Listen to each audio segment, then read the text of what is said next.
Donc, je m'appelle Loïc Mastio. Je suis actuellement étudiant en quatrième année à Epitech.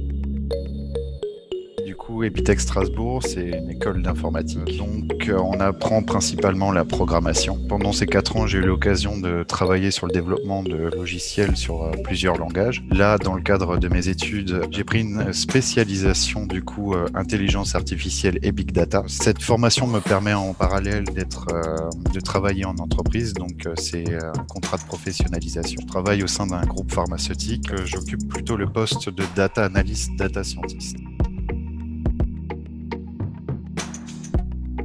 Donc déjà le hackathon ça fait depuis ma première année que je le connais. Au début on a un peu peur parce que quand on commence nos études, on ne sait pas forcément développer, on ne connaît pas beaucoup de langage. Du coup je me suis dit tiens cette année maintenant ça fait 4 ans que je suis dans l'informatique. J'ai eu l'occasion de toucher à pas mal de choses et je me suis lancé du coup dans cet hackathon avec par contre en tant que porteur de projet. Notre projet à nous s'appelle Oxylib. Donc, c'est une solution d'oxygénothérapie destinée justement à des patients qui souffrent de problèmes respiratoires. Cette idée vient en fait d'une association qui s'appelle Le Souffle en Marche. C'est une association qui organise des événements pour des personnes atteintes justement de maladies respiratoires pour pouvoir justement, forcément le sport est préconisé dans tous les cas. Et le problème qu'ils rencontrent aujourd'hui, c'est que certains patients sont dépendants d'une bouteille d'oxygène lors de la pratique de ces activités. Donc ces bouteilles d'oxygène déjà pèsent un certain poids. Je vais prendre l'exemple d'un patient qui va participer avec nous lors de cet hackathon. Donc lui, son problème à lui, c'est que suivant l'effort qu'il soumet et l'altitude aussi, il doit régler son apport d'oxygène. Donc pour lui, ça signifie que soit quelqu'un va le régler à sa place puisque la bouteille d'oxygène est placée dans son dos, soit il doit faire un mouvement de retirer le sac à dos, sortir la bouteille, la régler, remettre tout ça en place. C'est aujourd'hui des mouvements qui peuvent fatiguer ces patients-là, en plus du côté pas pratique, puisqu'il se coupe en plein effort, il doit s'arrêter forcément pour effectuer cette manœuvre. Donc notre solution à nous serait de la création d'un boîtier qui se pluguerait justement sur ces valves de bouteilles d'oxygène et pouvoir les contrôler depuis un téléphone ou une montre connectée.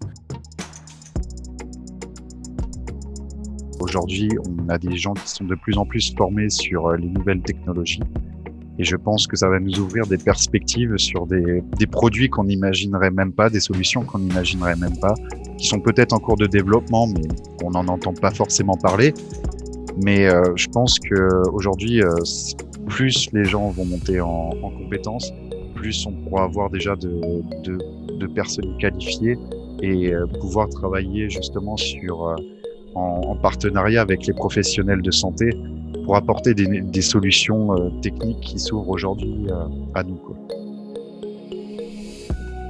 Moi, j'aimerais beaucoup rencontrer déjà des personnels de santé d'horizons différentes. Parce que nous, aujourd'hui, les seuls contacts qu'on a pour l'instant, c'est dans le domaine de la pneumologie. Je vais prendre un exemple tout bête. J'ai discuté avec un cardiologue cette semaine et on a parfois des pistes qui peuvent servir d'autres domaines, notamment celui de la cardiologie, sur lesquels on ne peut pas penser. Bien évidemment, on n'est pas des professionnels de santé, mais c'est surtout rencontrer des personnes qui pourraient contribuer à l'évolution du projet. Donc déjà, c'est le domaine dans lequel on se situe, donc c'est l'oxygénothérapie, c'est l'IoT pour les objets connectés, puisque forcément on aura une interaction avec le téléphone ou la montre. Et le troisième, santé, parce que c'est l'objectif aussi de notre projet, c'est de pouvoir, notre priorité est quand même de pouvoir faciliter du coup la vie des patients qui touchent du coup du domaine de la santé. Moi, je pense déjà qu'ils devraient rentrer en contact avec justement des profils qui, eux, ont osé, entre guillemets, franchir le pas pour avoir déjà un retour d'expérience parce que forcément, même moi, je suis nouveau là-dedans, si on peut dire. Et du coup, on a forcément rencontré les mêmes craintes, les mêmes doutes.